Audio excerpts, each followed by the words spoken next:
मैं जिसके लिए इस माइक पे आया था, मैं उसकी भूमिका में कुछ शब्द कहना चाहता हूँ कि मैंने जब अमित शर्मा को फ़ोन किया, मैंने कहा भाई अमित जी, हमारे पंतनगर में एक कार्यक्रम हो रहा साहब, तो अमित शर्मा ने बहुत ज़्यादा पेमेंट बताया। तो मैंने उनसे कहा साहब कि हमारे वहाँ आदरणीय रजनीश पांडे जी रहते हैं और वो सैनिकों के सम्मान में एक कार्यक्रम करवाते हैं, तो आप बताओ कि आपको कितना पेमेंट चाहिए। तो बोले कि मोहन भाई जो आप दे दोगे मैं रख लूँगा। तो ये है कि अमित शर्मा जो ये चाहता है कि जहाँ पे सैनिकों के सम्मान में जो कार्यक्रम हो रहा है, वो कभी आदरणीय अनिल रघुवंशी जी जो बस इसलिए आ जाते हैं कि सैनिकों के सम्मान में ये एक कार्यक्रम हो रहा है, तो मैं उस अमित शर्मा को आवाज़ देना चाहता हूँ कि सिर्फ इन 2 पंक्तियों के साथ, ताकि मैं उसका समय ना लूँ, है ना। वो अपना परिचय आप खुद दे देगा। दुष्यंत कुमार जी का एक शेर है, मैं उसको बुलाता हूँ अमित को, और ऐसे बुलाइएगा अमित को कि जैसे वो आया है इतनी दूर से, आपकी मोहब्बत में उसी ताली के साथ बुलाइएगा कि हो गई है पीर पर्वत सी पिघलनी चाहिए, हो गई है पीर पर्वत सी पिघलनी चाहिए, इस हिमालय से कोई गंगा निकलनी चाहिए, और मेरे सीने में नहीं तो तेरे सीने में सही, हो कहीं भी आग लेकिन आग जलनी चाहिए। जोरदार तालियों से स्वागत कीजिए अमित शर्मा का। बहुत बहुत धन्यवाद मोहन, तुमने मुझे उठाया, भगवान तुम्हें खुश रखे। फिर से नहीं, गलत मत सोचा करो, खुश रखे और बड़ा कवि बनाए। देवभूमि की एक आभा आदरणीय भगत सिंह कोश्यारी के रूप में महाराष्ट्र तक अपना जलवा बिखेर रही है। देवभूमि का शौर्य और अध्यात्म इस दुनिया के सबसे बड़े राज्य उत्तर प्रदेश को चला रहा है, और देवभूमि का एक बालक अपने गायन के माध्यम से पूरी दुनिया में जलवे बिखेर रहा है। इस छोटी सी देवभूमि को नमन करता हूं, प्रणाम करता हूं। दुनिया में कुछ करना साहब, अगर मर्यादा पुरुषोत्तम का मंदिर बनवाने का सौभाग्य मिला तो इस देवभूमि की धरती को मिला। दुनिया में कुछ भी करना, पर श्री राम का विरोध मत करना। दुनिया में कुछ भी करना, राम का विरोध मत करना, क्योंकि जिसने राम की रथ यात्रा को बिहार में रोका वो आज जेल में है। जिसने राम भक्तों पर गोलियां चलवाई वो आज हॉस्पिटल में है, और जिसने पहाड़ की धरती से निकलकर मर्यादा पुरुषोत्तम के चरणन में साष्टांग किया वो उत्तर प्रदेश को चला रहा है, और जल्दी दिल्ली भी पहुंच जाएगा। ये पहाड़ की ताकत है। मैं आपको बहुत सारी कविता सुनाने का मन था, लेकिन मेरे हिस्से में 16 मिनट आई हैं, 10 बजने में 16 मिनट हैं, और अनुशासन का पालन करने वाला मैं वो विद्यार्थी होता हूं जो अपने आप को अग्रिम पंक्ति में खड़ा करता हूं। रजनीश भाई बहुत बहुत बधाई देता हूं, शुभकामनाएं देता हूं। एक छंद तिरंगे झंडे पर समर्पित करते हुए एक 12 मिनट की कविता आपके बीच रखूंगा। सीधे सीधे पंक्ति रखता हूं कि लेके देशभक्त क्या है साहब तिरंगा, कि तिरंगा को लेकर जब सैनिक चलता है तो पूरी दुनिया पर छा जाता है। तब जाकर कहता हूं कि लेके देशभक्त आगे बढ़ते ही जाते थे, कहते इसे भारत की शान का तिरंगा, और जन गण मन वंदे मातरम ध्वनि इसकी सभी धर्मों के है ईमान का तिरंगा। जन गण मन वंदे मातरम ध्वनि इसकी सभी धर्मों के है ईमान का तिरंगा, और भुजा एक घायल हुई दूसरी से थाम लिया, भुजा एक घायल हुई दूसरी से थाम लिया, झुकने न दिया हमने मान का तिरंगा, झुकने न दिया हमने मान का तिरंगा, और कुर्बानी रंग लाई दुल्हना जादी की आई, राजपथ पे लहरा सम्मान का तिरंगा। कुर्बानी। बहुत बहुत आभार आपका मित्रों, बहुत कुछ सुनाने का मन था। अब जितने लोग बैठे हैं, मैं रात्रि के इस पहर में और कार्यक्रम समाप्त करते समय मैं अपनी निष्ठा में बेईमानी आपके साथ नहीं करना चाहता। मेरे जीवन की जो सर्वश्रेष्ठ कविता है, गीता की बात मंच पर हुई। अनिल भैया कह रहे थे कि हमारे माननीय प्रधानमंत्री जी भेंट में गीता देकर आए। मित्रों, गीता हम हंसी मजाक में कुछ भी कह सकते हैं, लेकिन गीता दुनिया का वो ग्रंथ है जिसको 90 विश्वविद्यालयों में पढ़ाया जा रहा है, और इजराइल जैसी शक्तिशाली जगह, इजराइल जैसे शक्तिशाली देश की पावन जगह पर अगर 2 पुस्तकें रखी हुई हैं तो एक इजराइल का पावन ग्रंथ रखा हुआ है, एक हमारी माँ गीता रखी हुई है। ये ताकत है गीता के साथ। मैं सीधे सीधे मैंने 12 मिनट में श्रीमद् भागवत गीता को समेटा है, और मेरे जीवन की सर्वश्रेष्ठ कविता है। डॉक्टर कुमार विश्वास जी ने गुजरात में उसको बहुत प्रेम दिया, बहुत सम्मान दिया। एक एक पंक्ति पर उनकी तालियां मिलती रही। सामने 1 लाख लोगों की भीड़ थी। वो कार्यक्रम यूट्यूब पर पड़ा हुआ है, आप उसे देख सकते हैं। तो मैं चाहता हूं, अपने देवभूमि में उस देव की बात करना चाहता हूं जिसने पूरी दुनिया को जीत लिया, जिसने बचपन जिया तो ऐसा कि आज छोटे बच्चे को लोग कान्हा कहते हैं, जिसने जवानी जी तो ऐसी कि आज हम किसी भी व्यक्ति को कह देते हैं देखो कैसे कन्हैया बना फिरता है, और जिसने ज्ञान विद्या तो गीता जैसा, जिस पर पूरी दुनिया के नोबेल पुरस्कार कुर्बान किए जा सकते हैं। मैं उस योगेश्वर कृष्ण की बात आपके मुझसे कहना चाहता हूं।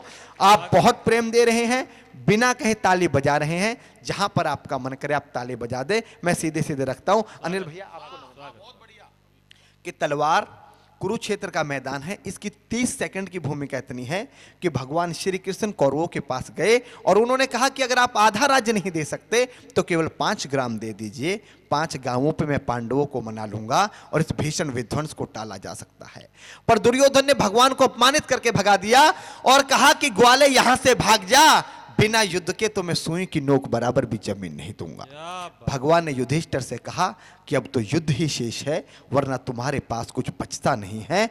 तो कुरुक्षेत्र का मैदान है, एक तरफ कौरवों की सेना है, एक तरफ पांडवों की सेना है। यहां से कविता जन्म देती है। सुरेंद्र भाई साहब मंच पर आ चुके हैं, सीधे सीधे निवेदित करता हूं कि तलवार धनुष और पैदल सैनिक कुरुक्षेत्र में खड़े हुए। एक चित्र आपके सामने बनाता हूं ललित सर, कि तलवार धनुष और पैदल सैनिक कुरुक्षेत्र में खड़े हुए, रक्त पिपासु महारथी एक दूसरे सम्मुख अड़े हुए। कई लाख सेना के सम्मुख पांडव 5 बिचारे थे। एक तरफ थे योद्धा सब, एक तरफ समय के मारे थे। महासमर की प्रतीक्षा में, महासमर की प्रतीक्षा में सारे ताक रहे थे जी, और पार्थ के रथ को स्वयं केशव हाँक रहे थे। आभार, आभार देवभूमि। और पार्थ के रथ को बहुत बहुत आभार, मैं आपको नमन करता हूं, प्रणाम करता हूं। और पार्थ के रथ को स्वयं केशव हाँक रहे थे जी। रणभूमि के सभी नजारे देखने में कुछ खास लगे। माधव ने अर्जुन को देखा, अर्जुन उन्हें उदास लगे। कुरुक्षेत्र का महासमर एक पल में तभी सजा डाला। 5 जन्य उठा कृष्ण ने, मुख से लगा बजा डाला। हुआ शंखनाद, जैसे ही सबका गर्जन शुरू हुआ, रक्त बिखरना हुआ शुरू और सबका मर्दन शुरू हुआ। कहा कृष्ण ने उठ पार्थ, कहा कृष्ण ने उठ पार्थ, और एक आंख को मीच जरा, गांडी पर रख बाणों को, प्रत्यंचा को खींच जरा, और आज दिखा दे रणभूमि में, आज दिखा दे रणभूमि में योद्धा की तासीर। यहां इस धरती पर कोई नहीं अर्जुन के जैसा वीर यहां। आभार, आभार। पीछे के जो मित्र मेरे नौजवान साथी ताली बजा रहे हैं खड़े होकर, उनको भी नमन करता हूं, प्रणाम करता हूं। और कोई नहीं अर्जुन के जैसा वीर यहां। सुनी बात माधव की तो अर्जुन का चेहरा उतर गया। एक धनुर्धारी की विद्या मानो चूहा उतर गया। बोले पार्थ सुनो कान्हा, जितने ये सम्मुख खड़े हुए हैं, हम तो इनसे सीख सीख कर सारे भाई बड़े हुए हैं। इधर खड़े बाबा भीष्म ने मुझको गोद खिलाया है, गुरु द्रोण ने धनुष बाण का सारा ज्ञान सिखाया है, सभी भाई पर प्यार लुटाया कुंती मात हमारी ने, कमी कोई नहीं छोड़ी थी प्रभु माता गांधारी ने। ये जितने गुरुजन खड़े हुए हैं सभी पूजने लायक हैं। माना दुर्योधन दुशासन थोड़े से नालायक हैं। अरे मैं अपराध क्षमा करता हूं, मैं अपराध क्षमा करता हूं। बेशक हम ही छोटे हैं, ये जैसे भी हैं आखिर माधव सब ताऊ के बेटे हैं। आभार, आभार देवभूमि। ये जैसे भी हैं आखिर माधव सब ताऊ के बेटे हैं, और छोटे से भूभाग की खातिर हिंसक नहीं बनूंगा मैं। इंद्रप्रस्थ के इतने बड़े साम्राज्य को एक धर्म से भटका योद्धा एक जमीन का टुकड़ा बताता है मां को, और भगवान से कहता है कि छोटे से भूभाग की खातिर हिंसक नहीं बनूंगा मैं, स्वार्थ साधकर निज कुल का विध्वंसक नहीं बनूंगा मैं। अरे खून सने हाथों को होता राजभोग अधिकार नहीं, परिवार मारकर गद्दी मिले तो सिंहासन स्वीकार नहीं। परिवार कि परिवार मारकर गद्दी मिले तो सिंहासन स्वीकार नहीं। रथ पर बैठ गया अर्जुन, रथ पर बैठ गया अर्जुन, मुंह माधव से मोड़ दिया। रथ पर बैठ गया अर्जुन, मुंह माधव से मोड़ दिया, आंखों में आंसू भरकर गांडीव हाथ से। क्या बात। आभार। आंखों में आंसू भरकर गांडीव हाथ से छोड़ दिया। गांडीव हाथ से जब छूटा माधव भी कुछ अकुलाए थे। भगवान ने सोचा इसने तो अपमान करवा दिया, लेकिन भगवान अपना अपमान कभी स्वीकार नहीं करते कि गांडीव हाथ से जब छूटा माधव भी कुछ अकुलाए थे, शिष्य पार्थ पर गर्व हुआ मन ही मन मुस्काए थे। भगवान ने सोचा इसका सब कुछ जा रहा है, उसके बाद भी ये परिवार को बचाने की बात करता है। आभार माता श्री, नमन करता हूं। उसके बाद भी ये परिवार को बचाने की बात कर रहा है, तो कहीं ना कहीं मेरे संस्कार है कि गांडीव हाथ से जब छूटा माधव भी कुछ अकुलाए थे, शिष्य पार्थ पर गर्व हुआ मन ही मन मुस्काए थे। मन में सोच लिया अर्जुन की बुद्धि न सड़ने दूंगा, समर भूमि में पार्थ को कमजोर नहीं पड़ने दूंगा। धर्म बचाने की खातिर एक नव अभियान शुरू हुआ। उसके बाद जगत गुरु का गीता ज्ञान शुरू हुआ। उसके बाद जगत गुरु का गीता ज्ञान शुरू हुआ। एक नजर में, एक नजर में, एक नजर में, एक नजर में, एक नजर में रणभूमि के कणकण डोल गए माधव। एक नजर में रणभूमि के कणकण डोल गए माधव। टकटकी बांधकर देखा अर्जुन, एकदम बोल गए माधव, पार्थ मुझे पहले बतलाते, पार्थ मुझे पहले बतलाते, मैं संवाद नहीं करता। तुम सारे भाइयों की खातिर कोई विवाद नहीं करता। पांचाली के तन पर लिपटी साड़ी खींच रहे थे वो, दोषी वो भी उतने ही हैं, जबड़ा भींच रहे थे जो। घर की इज्जत तड़प रही, कोई दो टूक नहीं बोले। पौत्र भोग को नगन देखकर गंगा पुत्र नहीं खोले। तुम कायर बनकर बैठे हो, ये पार्थ बड़ी बेशर्मी है। संबंध उन्हीं से निभा रहे जो लोग यहाँ अधर्मी हैं, संबंध उन्हीं से। क्या बात है, क्या बात है भाई, वाह। संबंध उन्हीं से निभा रहे जो लोग यहां धर्मी हैं। और हे पांडु के पुत्र, धर्म का कैसा कर्ज उतारा है। हे पांडु के पुत्र, धर्म का कैसा कर्ज उतारा है। शोले होने थे आंखों में पर बहती जलधारा। क्या बात है। शोले होने थे आंखों में पर बहती जलधारा है। और गांडीव उठाने में पार्थ, माधव की चेतावनी कि गांडीव उठाने में पार्थ जितनी भी देर यहां होगी, इंद्रप्रस्थ के राजभवन में उतनी अंधेर वहां होगी। क्या बात, वाह भाई। इंद्रप्रस्थ के राजभवन में उतनी अंधेर वहां होगी। अधर्म धर्म की गहराई में खुद को नाप रहा अर्जुन। अश्रुधार फिर तेज हुई और थर थर कांप रहा अर्जुन। केशव मुझको बतलाओ, कुलनाशक कैसे बन जाऊं। रक्त सिंहासन लाशों पर मैं शासक कैसे बन जाऊं। कैसे उठेंगे कर उन पर जो कर पर अधर लगाते हैं। कर का मतलब होता है हाथ, अधर का मतलब होता है होठ। जो मेरे हाथों को चूमते हैं उन पर हाथ कैसे उठाऊं। कि कैसे उठेंगे कर उन पर जो कर पर अधर लगाते हैं। करने को जिनका स्वागत, ये कर भी स्वयं जुड़ जाते हैं। इन्हीं करों ने बाल काल में सबके पैर दबाए हैं। इन्हीं करों को पकड़ करों में पितामह मुस्काए हैं। अपने बाणों की नोक जो इनकी ओर करूंगा मैं। केशव मुझको मृत्यु दे दो, उससे पूर्व मरूंगा मैं। केशव आभार कि केशव मुझको मृत्यु दे दो। युद्ध के मुझे ना कुछ भी पास दिखाई देता है। माधव इस रणभूमि में बस नाश दिखाई देता है। माधव इस रणभूमि में बस नाश दिखाई देता है। बात बहुत भावुक थी, किंतु जगत गुरु मुस्काते थे और ज्ञान की गंगा निरंतर चक्रधारी बरसाते थे। जन्म मरण की यहाँ योद्धा बिल्कुल चाह नहीं करते। क्या होगा अंजाम युद्ध का ये परवाह नहीं करते। पार्थ यहाँ कुछ मत सोचो, बस कर्म में ध्यान लगाओ तुम। बाद युद्ध के क्या होगा ये मत अनुमान लगाओ तुम। इस धरती के पाप पुण्य में कोई नर के साथ नहीं। निज जीवन का करे फैसला नर के बस की बात नहीं। तुम ना जीवन देने वाले, नहीं मारने वाले हो, ना जीत तुम्हारे हाथों में, तुम नहीं हारने वाले हो। ये जीवन दीपक की भांति यूं ही चलता रहता है। पवन वेग से बुझ जाता है वरना जलता रहता है। मानव वश में शेष नहीं कुछ, फिर भी मानव डरता है। वह मरकर भी अमर हुआ जो धर्म की खातिर मरता है। वह मरकर भी अमर हुआ, आभार, जो धर्म की खातिर मरता है। ना सत्ता सुख से होता है, ना सम्मानों से होता है।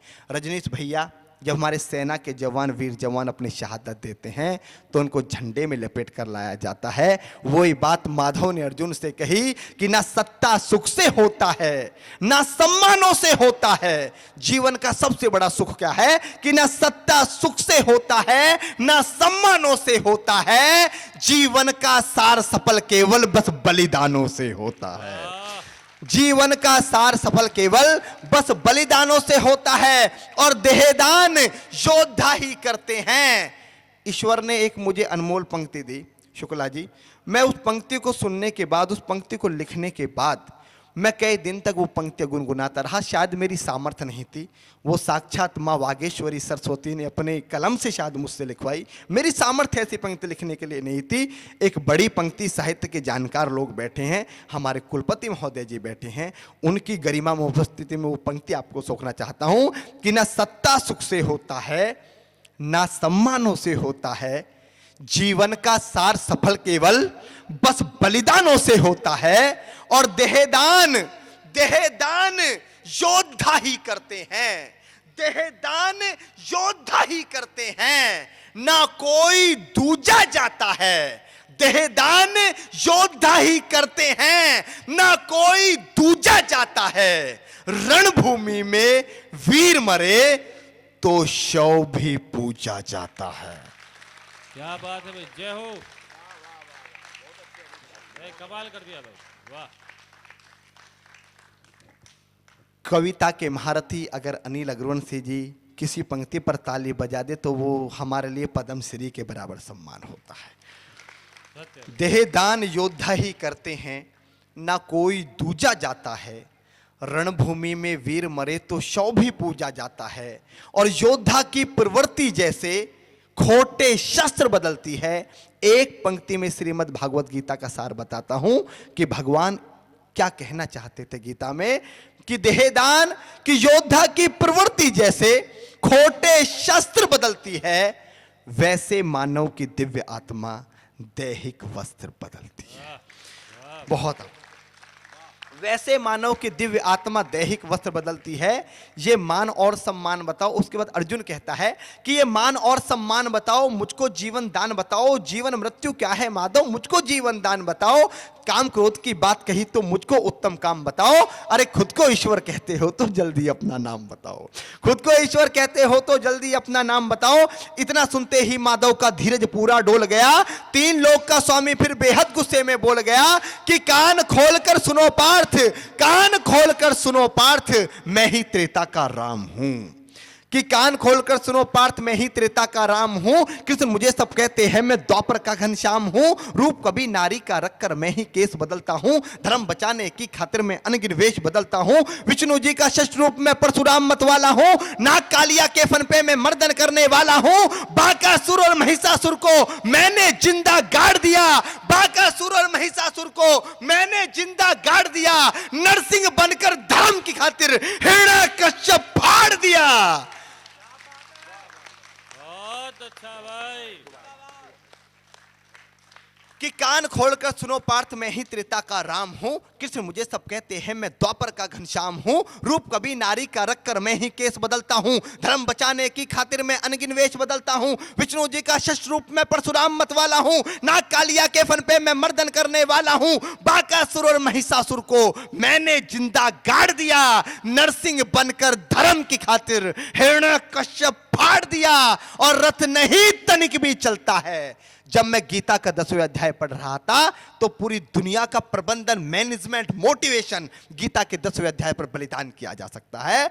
मैं उस 10वें अध्याय को मात्र 2 पंक्तियों में समझता हूं। भगवान ने कहा कि रथ नहीं तनिक भी चलता है, बस मैं ही आगे बढ़ता हूं।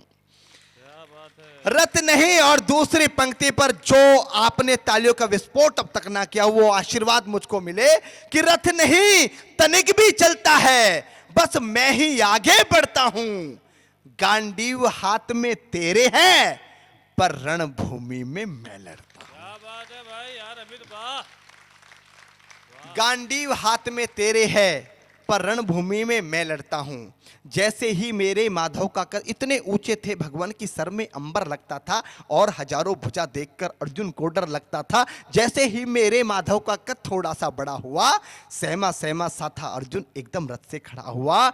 मां गीता के ज्ञान का सीधा हृदय पर प्रहार हुआ। मृत्यु के आलिंगन हेतु फिर अर्जुन तैयार हुआ। मृत्यु के आलिंगन हेतु फिर अर्जुन तैयार हुआ कि जितने यहां अधर्मी हैं चुन चुन कर उन्हें सजा दूंगा। इतना रक्त बहाऊंगा, धरती की प्यास बुझा दूंगा। जिधर बाण चले पार्थ के सब पीछे हट जाते थे, रणभूमि के कोने कोने लाशों से पट जाते थे।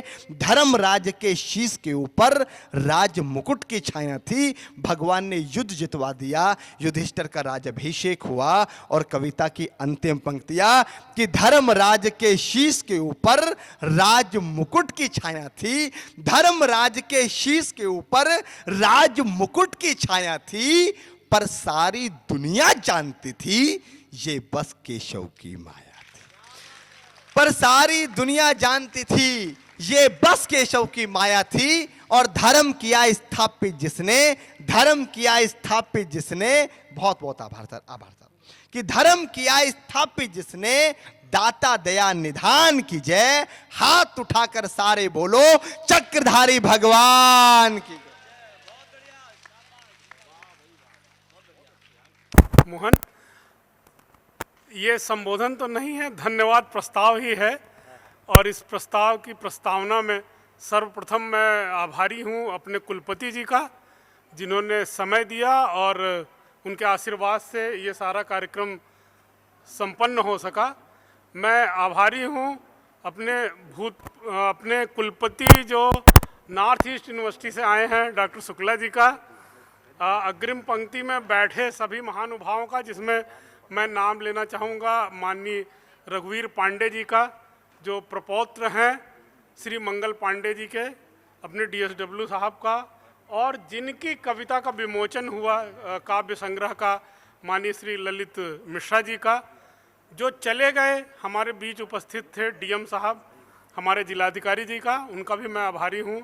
और इस कैंपस के संरक्षक की तरह कार्य कर रहे तिवारी जी का, यहाँ पे जिन लोगों ने इस कार्यक्रम की शोभा बढ़ाई, उन जनता जनार्दन का, सभी सैनिकों के आभारी हैं। तमाम सामाजिक संस्थाएं जो यहाँ पर आईं और जिनको हम जान सके इस सम्मान समारोह के माध्यम से कि इस आसपास के क्षेत्र में इतनी सारी संस्थाएं जो सामाजिक कार्य कर रही हैं, लोगों के दुख दर्द में अपना सहयोग दे रही हैं, उनका आभारी हूँ। संचालन करने के लिए आशीष ढांडा जी का आभारी हूँ। और पूरे कार्यक्रम की थकान समाप्त करने के लिए अपनी पूरी काव्य मंडली का आभारी हूँ। इतनी ओजपूर्ण, इतनी बढ़िया कविताएं आप लोगों ने सुनाई। और ये तो समझिए कि कार्यक्रम का समय ज़्यादा था, इसलिए मुझे स्वीकार करने में कोई संकोच नहीं हो रहा है कि समय ज़्यादा होने की वजह से थोड़े श्रोता कम हैं, लेकिन श्रोता सुधी हैं। और हो सकता है आगे कभी फिर मौका मिले तो हम लोग आगामी कार्यक्रमों में इस हाल को भरा हुआ भी देखेंगे और लाभ उठाएंगे। सबसे बाद में मैं इस क्षेत्र के समाज सेवी, इस क्षेत्र के धरती पुत्र और इस क्षेत्र का हर पल भला चाहने वाले अपने श्री राजेश शुक्ला जी का आभारी हूँ।